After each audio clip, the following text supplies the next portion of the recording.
দেশের নিরাপত্তা নিয়ে ফের বড়সড় চাঞ্চল্য। ভারতীয় বায়ুসেনায় কর্মরত এক অসামরিক কর্মীকে গ্রেপ্তার করা হয়েছে। গুরুতর গুপ্তচর বৃত্তির অভিযোগে তিনি গ্রেপ্তার হয়েছেন। অভিযোগ, তিনি নাকি গোপনে সামরিক তথ্য পাকিস্তানের হ্যান্ডলারদের কাছে পাচার করছিলেন। তদন্তকারীদের দাবি, এই ঘটনায় সামনে এসেছে গোটা দেশ জুড়ে ছড়িয়ে থাকা একটা বড় গুপ্তচর চক্র। এবং এই ঘটনা সামনে আসার পর একটা চাঞ্চল্যকর পরিস্থিতি তৈরি হয়েছে। এই গ্রেপ্তারের ঘটনাটি ঘটিয়েছে রাজস্থান ইন্টেলিজেন্স। দীর্ঘ কয়েক মাসের তদন্তের পর এই সাফল্য এসেছে বলে জানিয়েছেন আধিকারিকরা। এবং তদন্তের সূত্রপাত হয় চলতি বছরের শুরুতে একটি আলাদা ঘটনার মাধ্যমে।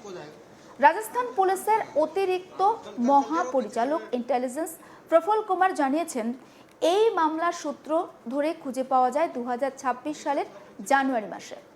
সেই সময় জয়সালমীরের বাসিন্দা ঝাবরা রাম নামে এক ব্যক্তিকে আটক করা হয়। জিজ্ঞাসাবাদের সময় ঝাবরা রাম এমন কিছু তথ্য দেয় যা তদন্তকারীদের সামনে একটা তদন্তের নতুন দিক খুলে দেয়। সে জানায় আরও একজন সন্দেহভাজনের সঙ্গে তার যোগাযোগ ছিল, যে নিয়মিত পাকিস্তানের গোয়েন্দা সংস্থার সঙ্গে যোগাযোগ রাখত। আর সেই সূত্র ধরেই তদন্তকারীরা পৌঁছে যান আরও এক অভিযুক্তের কাছে, যার নাম সুমিত কুমার। 36 বছর বয়সে সুমিত কুমারের বাড়ি প্রয়াগরাজে। তবে তিনি কাজ করছিলেন অসমের ডিব্রুগড় জেলার বিমান বাহিনীর ঘাঁটি চাবুয়াতে। সেখানে সে মাল্টিটাস্কিং স্টাফ বা MTS পদে নিযুক্ত ছিল।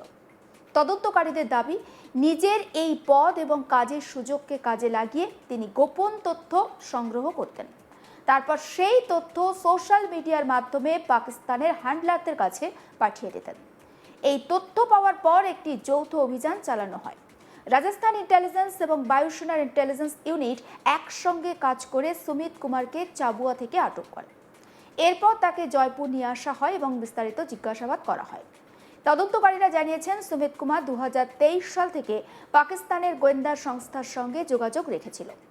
আর এই কাজের বিনিময়ে সে টাকাও পেত, অর্থাৎ অর্থের লোভেই দেশের নিরাপত্তার সঙ্গে সে আপোষ করেছিল বলে অভিযোগ। জিজ্ঞাসাবাদে আরও চাঞ্চল্যকর কিছু তথ্য সামনে এসেছে। জানা গেছে, সে ভারতীয় বায়ুসেনার গুরুত্বপূর্ণ স্থাপনা সংক্রান্ত তথ্য নাকি পাচার করেছিল। এর মধ্যে রয়েছে এয়ারফোর্স স্টেশন চাবুয়া এবং এয়ারফোর্স স্টেশন নালের মতো বেশ কিছু গুরুত্বপূর্ণ ঘাঁটি।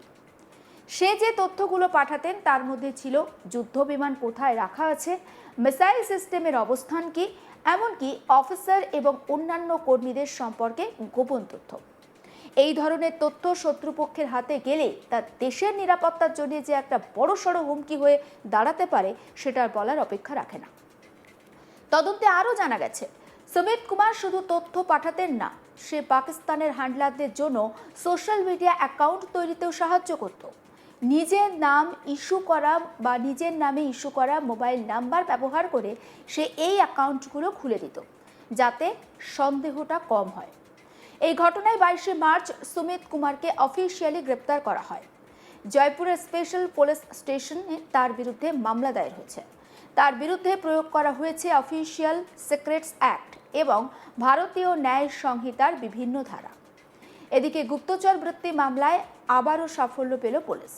তদন্তে পুলিশের যে চলছিল সেই তদন্তের নতুন মোড় এবং আরও 3 জন অভিযুক্তকে গ্রেপ্তার করেছে পুলিশ।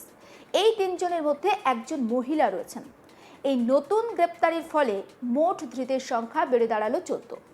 গোটা ঘটনাটিকে দেশের সাম্প্রতিক সময়ের অন্যতম বড় গুপ্তচর চক্র হিসাবে দেখা হচ্ছে, যার যোগ রয়েছে পাকিস্তানের গোয়েন্দা সংস্থা ISI এর সঙ্গে। পুলিশ সূত্রে জানা গিয়েছে, সদ্য গ্রেপ্তার হওয়া 3 অভিযুক্তের নাম নওশাদ আলী, মীরা এবং অপর একজন ব্যক্তি রয়েছেন। তদন্তকারীদের মতে, নওশাদ আলী এই গোটা চক্রের অন্যতম মূল চক্রী বা মাস্টারমাইন্ড। তার কাজ ছিল নতুন সদস্যদের জোগাড় করা। বিশেষ করে এমন যুবকদের টার্গেট করা হতো যাদের হাতে যাদের কিছু প্রযুক্তিগত দক্ষতা ছিল। পুলিশ জানিয়েছে, নওশাদ বিশেষভাবে টার্গেট করত সেই সমস্ত যুবকদের যারা মোবাইল রিপেয়ারিং, কম্পিউটারের কাজ বা CCTV পরিচালনার মতো কাজ জানে।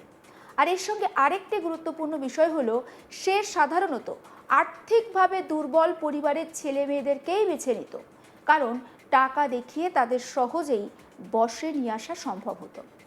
তদন্ত থেকে জানা যাচ্ছে নওশাদ শুধু সরাসরি যোগাযোগ করেই নয়, সোশ্যাল মিডিয়ার মাধ্যমেও লোক খুঁজে বের করত। সে এমন যুবকদের চিহ্নিত করত যাদের মধ্যে অপরাধমূলক প্রবণতা রয়েছে, কিন্তু এখনো পর্যন্ত তাদের বিরুদ্ধে কোনো অপরাধের রেকর্ড নেই। অর্থাৎ পুলিশের নজরে না পড়া এই ধরনের যুবকদের ব্যবহার করেই সে তার নেটওয়ার্ক বাড়িয়ে তুলেছিল।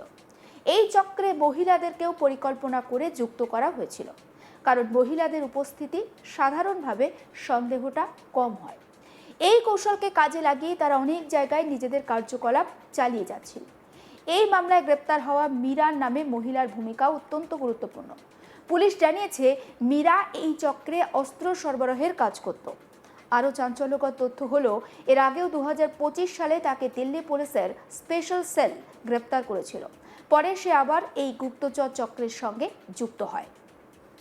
গ্রেপ্তার হওয়া অভিযুক্তদের কাছ থেকে এমন কিছু মোবাইল ফোন উদ্ধার হয়েছে, সেই ফোনগুলোতে গুরুত্বপূর্ণ তথ্য থাকতে পারে বলে মনে করছেন তদন্তকারী আধিকারিকরা।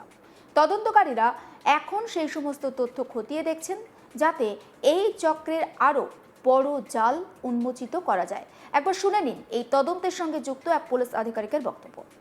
कमिश्नरेट गाजियाबाद के अंतर्गत थाना कौशाम्बी में पुलिस को 14 मार्च 2026 को यह सूचना प्राप्त हुई थी कि कुछ संदिग्ध युवकों के द्वारा विभिन्न महत्वपूर्ण प्रतिष्ठानों, संवेदनशील स्थलों तथा रेलवे स्टेशन आदि की फोटो तथा वीडियोग्राफ्स और जीपीएस लोकेशन लेकर के कुछ विदेशी व्यक्तियों को भेजी जा रही है। पुलिस द्वारा तत्काल इसमें कार्रवाई करते हुए 6 अभियुक्तों को गिरफ्तार किया गया था।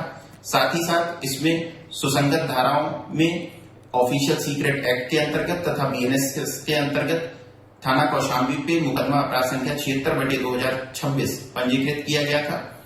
इसमें आगे विवेचना के क्रम में कुल 9 अभियुक्तों की गिरफ्तारी और की गई थी और विवेचना को आगे बढ़ाते हुए आज इसमें 3 अभियुक्तों की गिरफ्तारी और की गई है, जिसमें नौशाद अली जो जनपद मुजफ्फरपुर बिहार का रहने वाला है तथा मीरा जनपद मथुरा उत्तर प्रदेश की रहने वाली है तथा एक नाबालिग अभियुक्त शामिल है।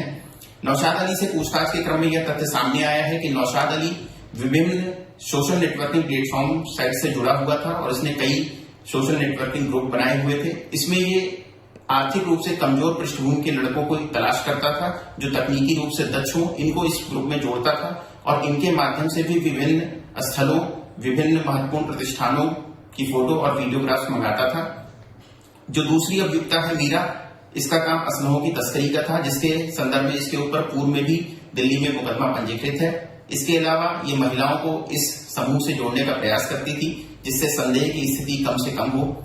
विभिन्न तथ्यों की आगे भी पड़ताल की जा रही है और सभी तथ्यों की गंभीरता से जांच करके अग्रिम कार्रवाई की जा रही है। দেশ বিদেশ রাজ্য সমস্ত খবরের আপডেট পৌঁছে দেবো আপনাদের কাছে। অবশ্যই নজর রাখবেন আজ তাক বাংলায়। সাবস্ক্রাইব করতে ভুলবেন না।